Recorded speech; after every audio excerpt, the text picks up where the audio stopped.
Okay, fuck it, let's do it. Where did that go? I went there. Right, hello. This is my modelling table. And we're going to paint some models. It's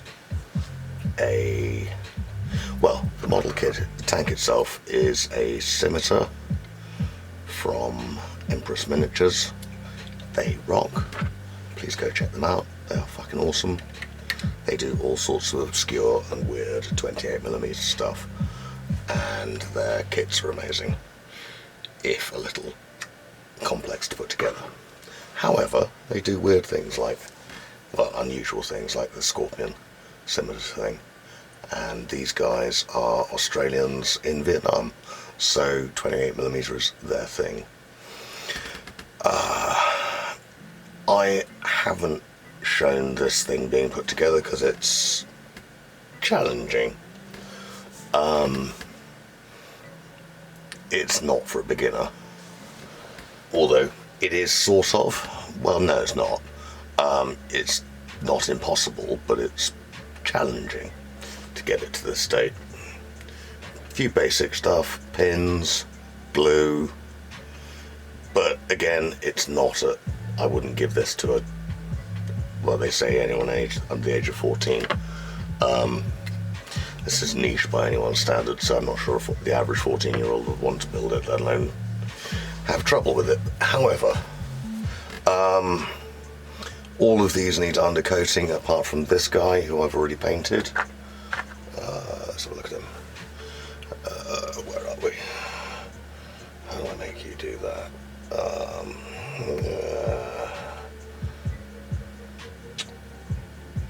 Yeah, that's not working, fuck it. He's in DPM and will be the commander figure. Although he does have a somewhat Afghanistan-esque era beard, this should be an earlier Scimitar to go with my 1980s troops, who are off camera. Yeah, no, you need to go there. And because I got bored of painting in acrylics, I resurrected my collection of Humbrol paints, and we're going to do it with them, because frankly it's a bit more challenging. There is something very easy to use about acrylic paints, but they're also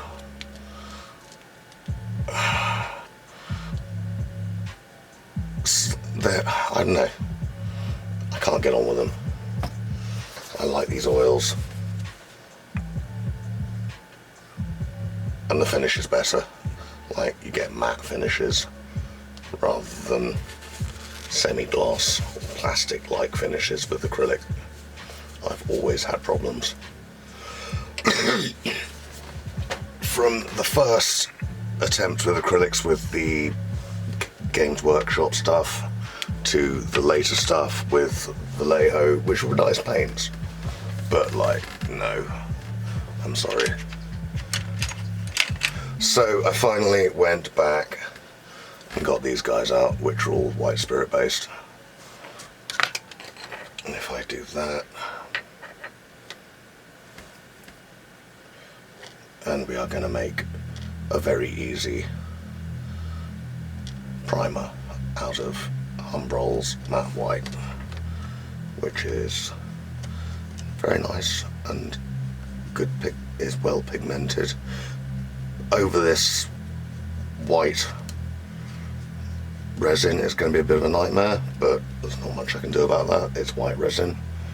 But yeah, as long as it gets a coat of paint on it, it doesn't really matter if it's particularly thick. It just needs to provide a key for the rest of it. Whoopsie. But yeah, no, white on white. I'm just going to look for the glossy bits. You won't see this because my camera isn't aimed at it. But it's very much about just putting a base coat of to key in between the paint and the resin. And this music's fucking terrible. But it is license free, so let's not complain too hard. Hopefully we won't get copyright strike. Yeah.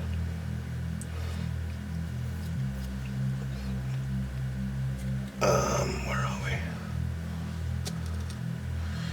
Again, finding the bit where the paint hasn't been on a white on white deal is a bit of a pain in the ass. But that seems to be basically covered. Also, this stuff dries deliciously matte. I mean, like, proper matte. None of this acrylic shit.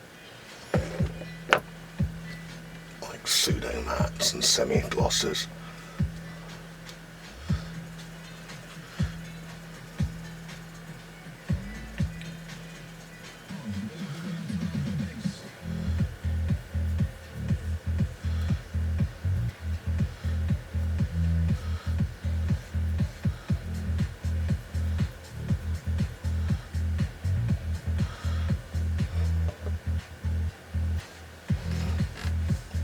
Let's get on to the tracks. As you can see, these are all white metal. They're actually multi-part. The bits of them have had to be glued in, and I had to pin all of this to like, you'd never have completed this without pinning. It was an absolute shambles of a combination of resin and, yeah, no, complete dog's dinner. So none of the road wheels are attached to their spigots. But it's alright, we got it pinned on and it fits and it's going to look nice. It's a very different sort of model kit to, say, Tamiya or anything of that ilk. Like, it's a very different building experience with different outcomes.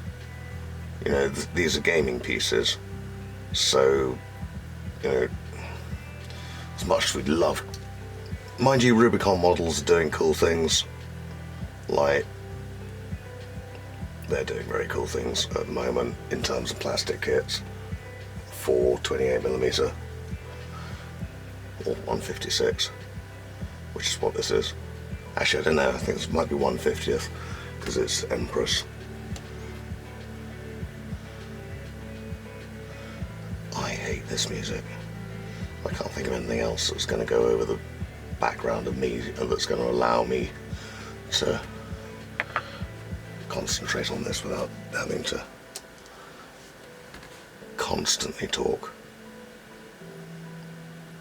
But yeah, this is literally just putting on an undercoat in white. I find white's actually the best. Black, yeah, I can see why you do it. And all the Games Workshop people are sort of dead set on painting black, but they tend to have very dark, joyless models, which I can't get on with.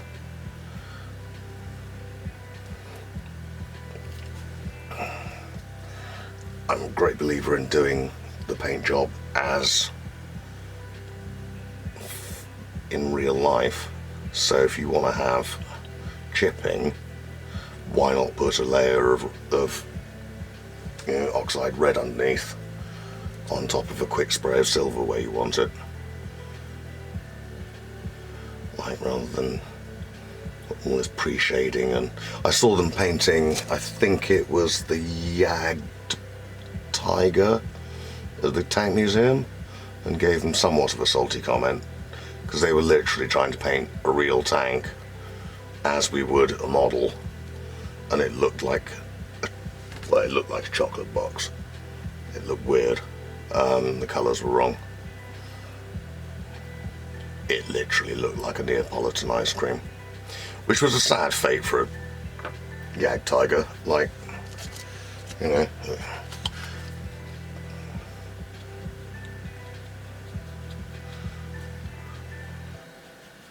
Giant death machine reduced to looking like a rather poor impression of a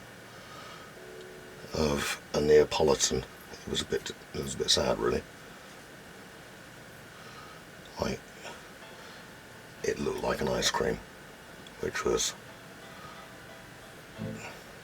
and it looked like a post-shaded ice cream, so they was sort of almost added dirt and things, and it was just fucking weird.